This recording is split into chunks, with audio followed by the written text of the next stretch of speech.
Сәлем. Дариға Бадыкова орамал тағып тұмшаланған қыздар туралы айтты. Оны бастамас бұрын каналға тіркеліп, лайк басып, комментарий жазуды ұмытпаңыз.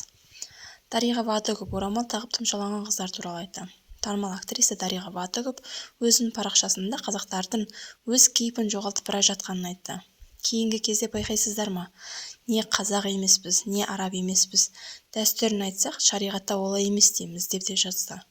Актриса кейінгі кезде орамал тағып тұмшаланған қазақ қыздарын көбейгенін меңзесе керек. Жазбаны оқырмандарына деген сұрақпен аяқталды. Бізде дүбәра дегенде кімге пайдалы деген сауал жолдады Дариға. Бұл сұраққа көптің көкейінде жүрсе керек, желі қолданушылары актрисаның бұл сөзін қолдай кетті.